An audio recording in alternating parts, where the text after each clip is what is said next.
I have witnessed true magic.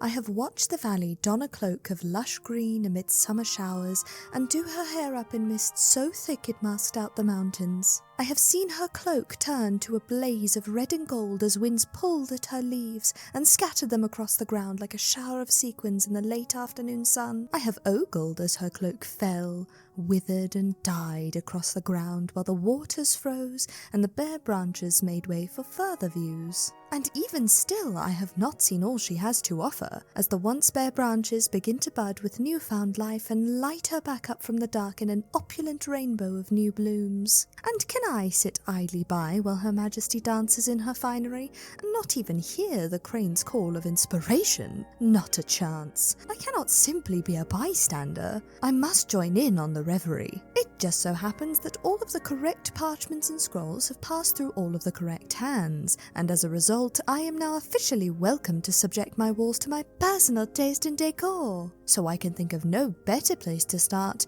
than by making something to hang on them. Something easy to access and switch out as the seasons change. Something vaguely medieval-esque in inspiration, with just a hint of practical effects fantasy movie feel. Something that reminds me of the way leaves flap about in the wind, perhaps. You know where I'm going with this.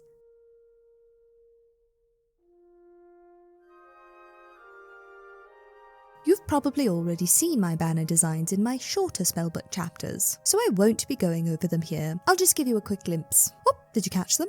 Oh, sorry, not enough time. I'll do it again. Whoop! With many thanks to my last video sponsor and my lovely patrons, I have managed to get a few new tools and materials in my arsenal for some upcoming projects, which means that my current stash of wizard trash is starting to overtake my entire abode at this point. Since this project will require a lot of applique and small scraps of fabric to accomplish, I decided to add a challenge element to this video and slay 2 dragons with 1 trebuchet. Apart from these 2 dowels that I simply had to purchase to make my itty bitty banner pole, every other element of this project must come from my own stash. No new fabric or supplies, I can only use what I have at my immediate disposal, which honestly is plenty too much already. With that thought in mind, I scuffle through my collection gathering everything I think I can use. To make the banner hangy uppy thingy, I grab the thicker dowel, take it on an epic adventure to the mystical workshop in the garden with all the stuff that could potentially cast bleedy hands, and with help from the ranger and our sweet resident barbarian of course, cut it to size. Then I return to my own domain and affix the little doorknobs to either side of the pole to make it fancy. A quick coat of burnt umber acrylic, some little hooks crudely hand-screwed in either end, an old necklace chain from my stash, and voila, my very own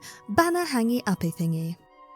To make my patterns, I simply used an A4 leaf of paper as a base, and then used various scraps of paper to make the end tail bits in whatever shapes I liked. You could copy my process and get your own unique banner shapes, or if you're feeling nice, you could perhaps join in my Wizard Council over on Patreon, get access to all of my patterns, and yell at me about how wonky and unprofessional they all are. With my materials all collected, my means for hanging banners all connected, and my patterns all sketched, I can now begin the banners themselves. I suppose I'll start with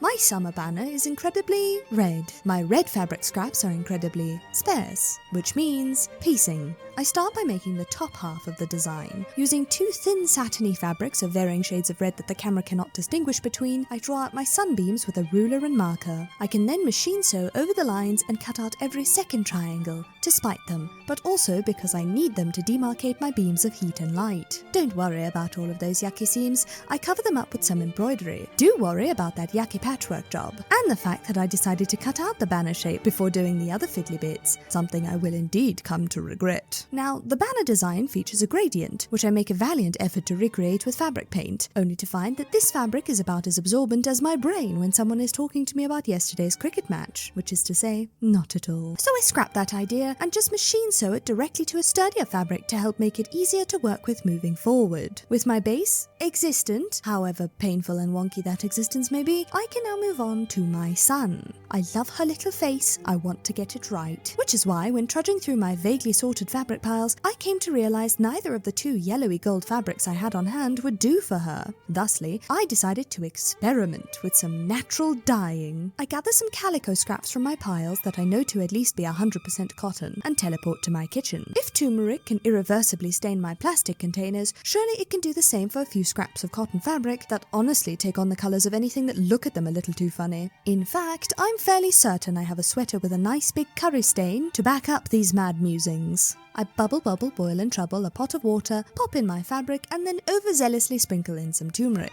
I then sit and stir for as long as I could possibly handle before my thoughts turn from silly to existential, and then hang my very pleasant smelling fabric up to dry in the sun. In no time, I end up with a fragrant room and some beautiful buttery yellow scraps of fabric. To get my sun off of my orb, I use my old lightbox trick. I can then cut out her smirking face and iron it onto my yellow fabric. To make my life a wee bit easier on the embroidery front, I fill in the face details on the front of the fabric, and now I can begin embroidery. I have developed a cunning plan to get away with my less than stellar embroidery skills.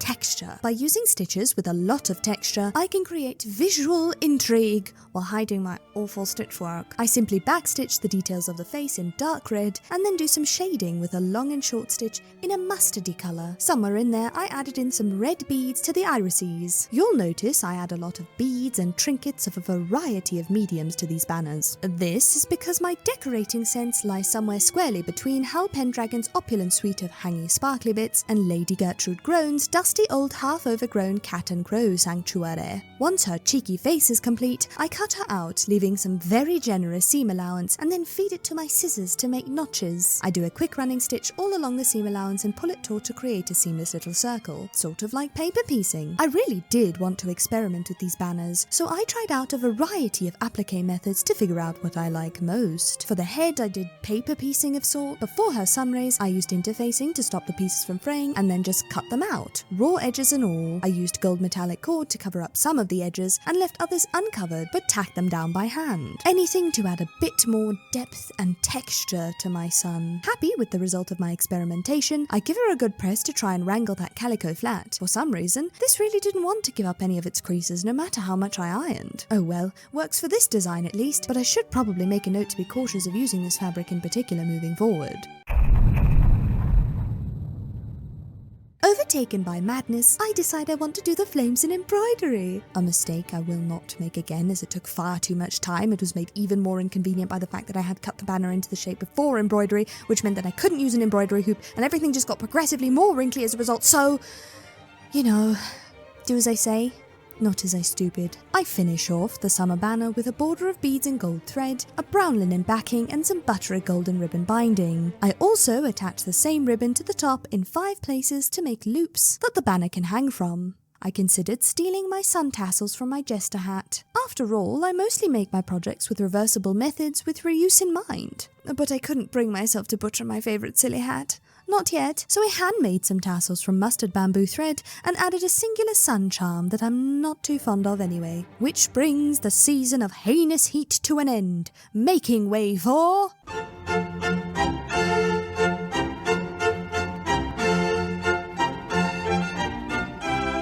Same story, different day. I transfer Autumn's design onto some interfacing, but I'm going to try something a bit different in the applique process. I grab some larger pieces of that calico fabric I used earlier for our backing and iron it. Oh, strange. It doesn't seem to be straightening out very well.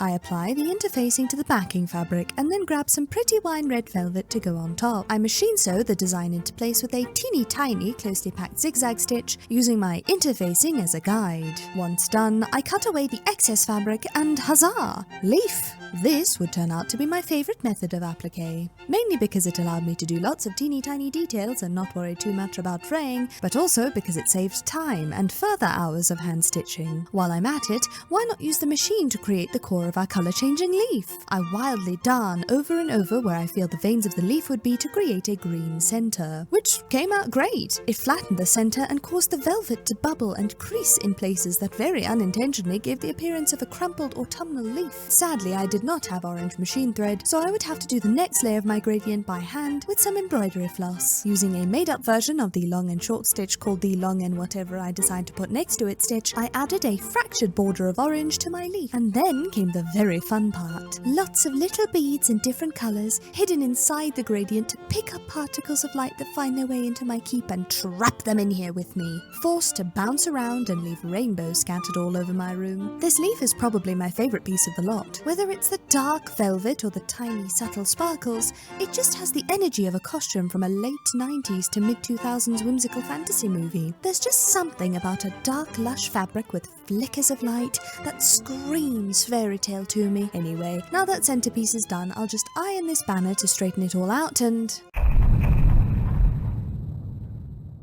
Yes, that's right.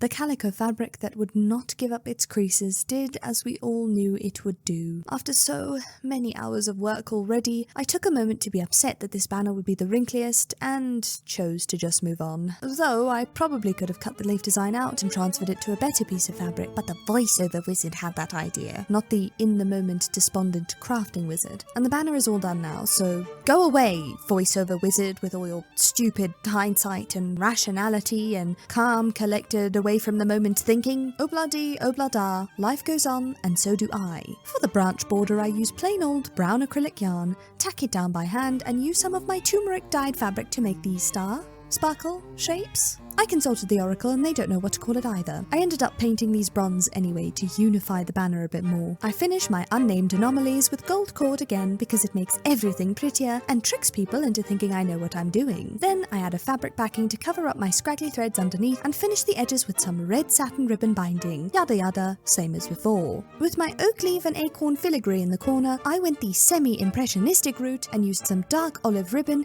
and some very old wooden beads. The best part about using the term impression is that whatever you've made only has to resemble what you're after in the vaguest of ways, and when people judge you for it, you can call them stupid because it's art, don't you get it?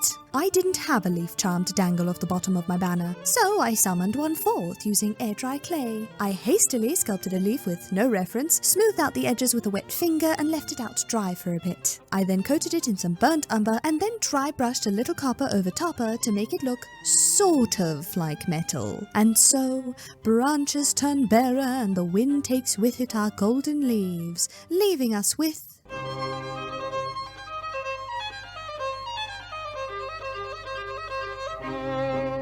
I won't be repeating the beginning steps. You can't make me.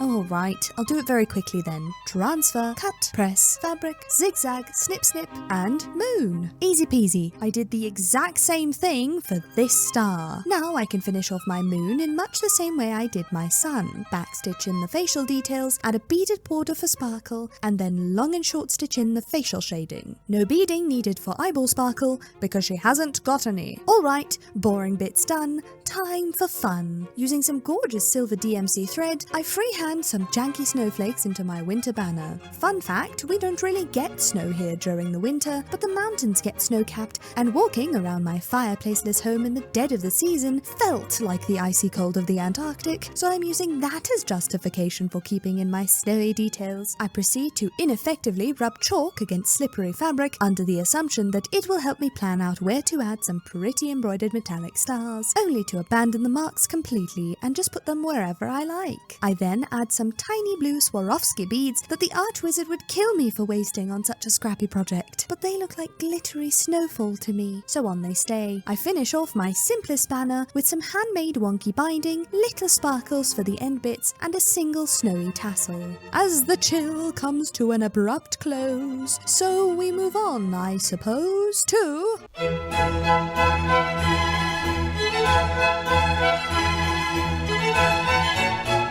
Stop that music! You all know the steps by now, and I really don't want to repeat myself, so in place of voiceover, please put your hands together for Summoning Spring, a montage to save the video from being the same project repeated 4 times with very minor divergences.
that's all. Which means we have 4 banners for 4 seasons. Oh, what a load of work that was. Wait, why isn't it switching to the reveal? Oh no, you didn't. Clearly discontented with how much work I gave myself making 4 banners, I found my mind overtaken with the idea that I'd really like to make a banner for our Wizard Council to go up all year round. I'm not at a place where I can start to think about merchandise at all, but I thought that if I offered this pattern for free, and perhaps if you felt like adding an extra project to your presumably long list, that could be our merch of sorts. Perhaps in future, if I were to attend any events like LARPs or Ren Fairs at the top or bottom of the world, and some of my fellow council members had a certain little flag on them, we could spot each other and give a little wave. You can find the PDF on the Patreon if you join as a free member. I'll also include a little version if you'd prefer to make a patch rather than a banner, and I think I'll also include a gridded chart version in future if you'd like to knit or crochet the banner rather. Of course, if you make one, you are legally required to show me in accordance with Keep Law under section Made Up Silly Number. I used bottle green Duchess satin for the background, some mustard corduroy for the lion, some assorted bits and bobs to make up the arrow, and a variety of sparkly red glass beads for the spilled wax. I finished it off with some lovely bottle green ribbon featuring a poppy motif that I got from my closest friend in a trinket trade, and a little sun charm. You don't have to use all the same materials. Any materials in similar colours will do just fine. And if you use any scraps or craft supplies you already have lying around, even better. Now I'm done making banners and we can finally cut to...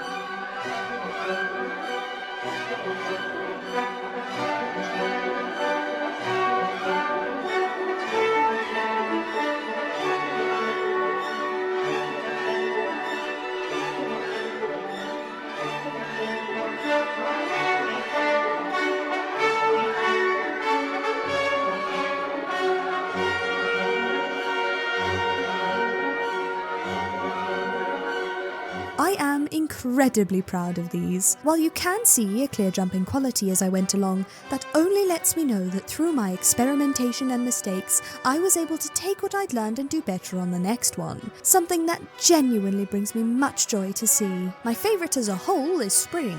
What's not to like about black and green, really? But my favourite motif is the autumn leaf. I am also most pleased to find that I do not dislike any of the banners. I can fly them all with pride throughout the year. They are bright, glittering pops of colour featuring my own designs, and they bring life to my dull pale blue, soon to be dark plum or burgundy if I can ever make up my mind, walls in a way that brings the corners of my mouth towards my ears in elation. My space is starting to become my own, and that fills me with such incomprehensible joy. There are bigger projects on the way to make it even more so, but for now, I need to rest my aching, gnarled fingers and not look at an embroidery needle for another millennium. Or at least until I forget how much hand sewing hurts and base an entire project on it once again.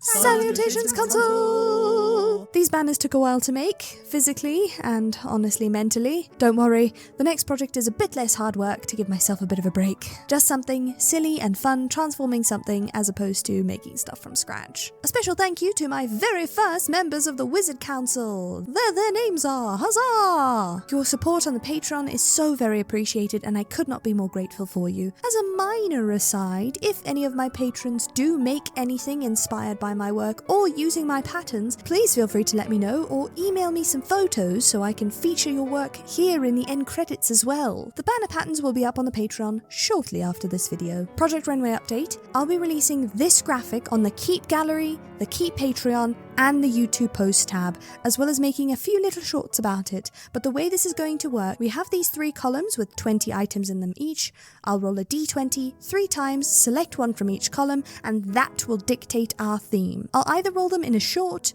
or possibly go live on Instagram, but don't worry, I'll post the results immediately everywhere all at once. Haha, that's a movie. You could make an entire Ren Fair costume, do a drawing or design of a costume, or make one specific piece of a costume. There'll be one winner in each category. There is, again, no prize as of yet. I would like for that to change in the future, but I will feature every entry in my own Project Renway video. Don't worry, I won't be eligible to win. I just also want to participate. I have no idea how many folks are interested in participating for now, so we'll go with one winner in each category, and we'll submit it by using a hashtag Project Renway if that's not already taken by someone. You will have the entire month of September to work on your project. You don't have to take that long, and you don't have to make a whole outfit. Just experiment and have fun and work sustainably. Alright, I think that's all. I'm going to go spring clean my stash of wizard trash and make way for the next project. So I say, thank you for your visit to the keep, and I hope we see you again soon.